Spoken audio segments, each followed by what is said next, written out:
Here at HP Pavilion in San Jose, California, the site of Syracuse's 81-34 shellacking of Montana in the second round of the NCAA tournament. I'm Dan Cohen with CitrusTV, joined by John Nolan, who called the game for WAER Radio in Syracuse. And John, Syracuse obviously dominating on the offensive end tonight against the Grizzlies. But even going back to the Big East tournament, it seems like this team's offensive rhythm has really been reestablished, especially moving off of the ball. Well, remember, not too long ago, the Orange's offense hit rock bottom, failing to score 40 points against Georgetown as SU lost 4 of its final 5 games of the regular season. But, hey, I guess you got to take a step back and realize that those came against some of the best defensive teams in the country in Georgetown, in Louisville, and in Marquette. So at Madison Square Garden, the Orange finally started to get into something of a rhythm on offense. It helps when you make 3-pointers. And then here's tonight against Montana. It was off-ball movement. It was with the ball. Cuse could do whatever it wanted against a very overmatched Montana team. Michael Carter-Williams said after the game that they found a mismatch with C.J. Fair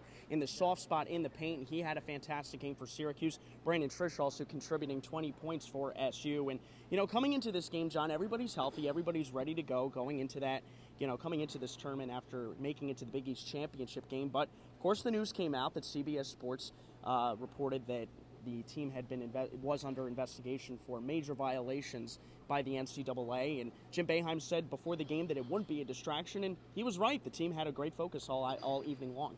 Yeah, and Brandon Trish, adding to that, said that it doesn't impact any of the guys who are currently on the team. Maybe Cuse fans on Twitter and going forward have something to be worried about, but it's not going to impact this current bunch as it goes on here in March. And think about all the stuff that SU has had to deal with, the players have, over the course of the last few years, from Bernie Fine to Fab Mello to James Sutherland's ineligibility this year, and it never has really impacted SU's performance on the court. Syracuse, as the 4-seed, cruises against Montana, and now the Orange has a day off before it plays Cal here in San Jose. The Golden Bears, the 12-seed in this region, beating UNLV on this floor, and it's only an hour away from the Cal Berkeley campus, and Syracuse is going to have to play a de facto road game in the third round of the tournament. Yeah, it seems a little bit unfair that you're the 4-seed going against a 12-seed, but yeah, it is going to be a road game. This arena for that Cal UNLV game was pretty much full to capacity with Golden Bears fans, so Syracuse has had its troubles on the road this season.